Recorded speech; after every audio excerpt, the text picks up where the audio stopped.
Okay, so this is my planning video for Project 4 of Scratch. So basically, I had an idea of putting my initial ideas into a planning section of my portfolio, and this is me just explaining my initial plans for this project. So when I first heard that this was going to be a solo project, I was like thinking, right, well, what could I do that I know a lot about?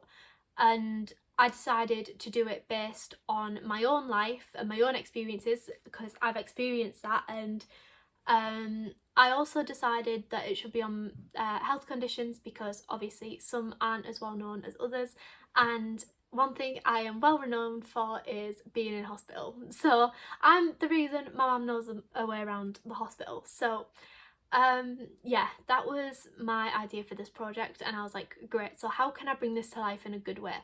And then another thing I also wanted to do was push myself way out my comfort zone, which was something I was interested in doing because I was like, well, it's a Scratch project, so it's not meant to be perfect. So that's what I did. And what better way for me to push myself out my comfort zone than me, who's naturally quite anxious. I'm quite a naturally anxious person. Go be on stage by myself for about 5 minutes and just talking to an audience, meaning I have to hold eye contact and being solo on a stage, so there's nobody else to save me. So that's what I did. I did a solo show bass, and then I wasn't sure how I was going to have influences for this because I knew what I wanted to do, but then I was like, right, but you need to have influences to back your point up. So I didn't know what I was going to do, but then we had a workshop with Jess which was about finding a stimulus, and she started talking about Jodie Comer doing solo shows, and I was thinking, that's it. And then I also know that Phoebe Waller-Bridge did Fleabag at the National Theatre as a one-woman show. So when Jess asked, right, who's your influence, I was like, oh, it's Phoebe Waller-Bridge, and I'm looking at Jodie Comer as well. And I was like, I don't know who Jodie Comer is. So I had to look at Jodie Comer and research Jodie Comer a lot. And yeah, she ended up being more of an influence over my piece than Phoebe Waller-Bridge was, which was interesting. But yeah, them two were definitely my two, and I knew I wanted to be on stage to push myself out my comfort zone more because being alone on stage is something I'm not comfortable with at all. Monologues, that first monologue that we had to do, our first ever project in year one, absolutely terrified me. So I was like, you know what, I'm gonna check the difference between then and now. And I was on stage for less time during my monologue, and I felt so much more nervous than I did being on stage for 5 minutes talking about my own problems.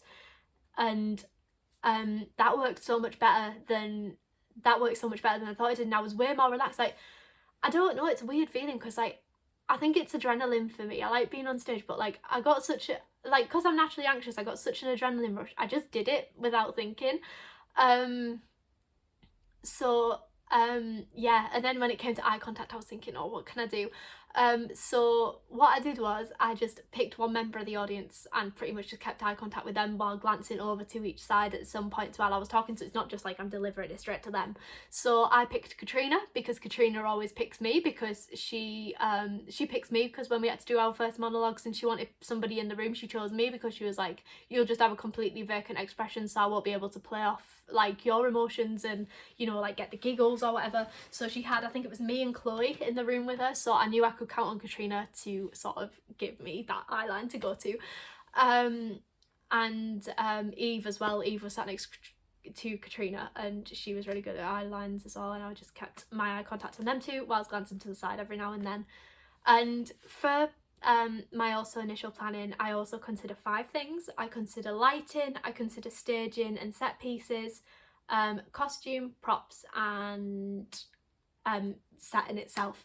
So I look at staging, set, props, costume and lighting. And lighting, I knew I wanted to be natural because I wanted it to feel like an inclusive atmosphere and a friendly atmosphere, so it's not just me talking at you about my problems and having all the light on me, it's about everybody. It's not just about me. That I was talking about chronic illness in a stage show that I call Chronically Me, stage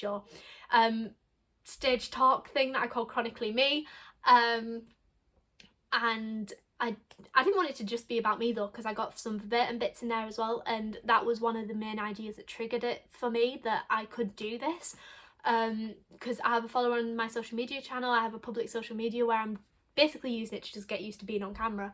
And I used one of my followers, Jess, in like a little interview we did about her chronic illness, and I used her section in my piece to sort of like have some primary research as well. And I think that's everything, but my initial planning was just like basic lighting so it's inclusive, basic staging to keep inclusive so there's no big bits of set that you have to worry about me using and things like that, and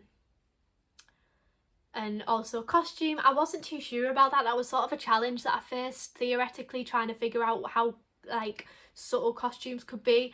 And then, oh my god, it's pouring down. Anyway, the costume was something I was thinking like underneath it, or what could I do?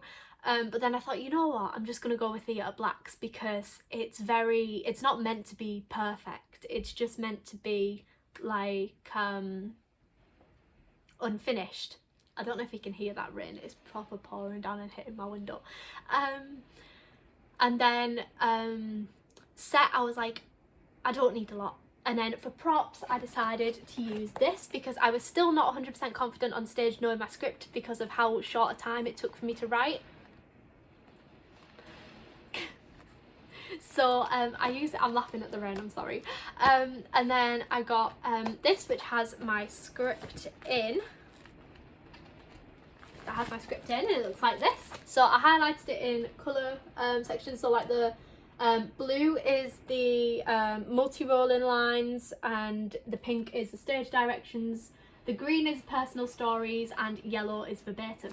So, well, I'm saying verbatim loosely, it wasn't word for word, I was just trying to explain it and use her quotations of things she used to do, but I did miss a lot of Jess's bits off looking back, which I am super annoyed at myself for, because that is something that I was meant to add in to back my points up, and I had a complete blank on stage, probably because of nerves, because I was going without my script, and then for some reason I couldn't see the bright yellow paragraph staring me in the face. And I got sort of flustered in a way. I was like, oh my god, I can't remember what I was gonna say, and then I don't want to look at it because it'll make me look completely lost, so I just went with it. But yeah, I think that's everything on planning, to be fair. My initial planning just started out as something really simple. I wanted verbatim, I wanted to be on stage, I wanted to be work by myself. And then thanks to that workshop with Jess mentioning Jodie Comer, everything just sort of came to life from there really, which I really did enjoy. And starting planning was starting with my pitch, started planning properly with my pitch after I knew that Jodie Comer was going to be an influence, and then we also looked at Prima Facie in that time as well, which was another influence of mine because obviously Jodie Comer played the character in it, and it was written by Susie Miller, so I already had like nearly 5 influences there. And then with Gavin's help a little later on, I ended up with Death of England Delroy as well, which looked at audience participation within a solo show, which was really fun. But yeah, that is my video on planning for Project 4.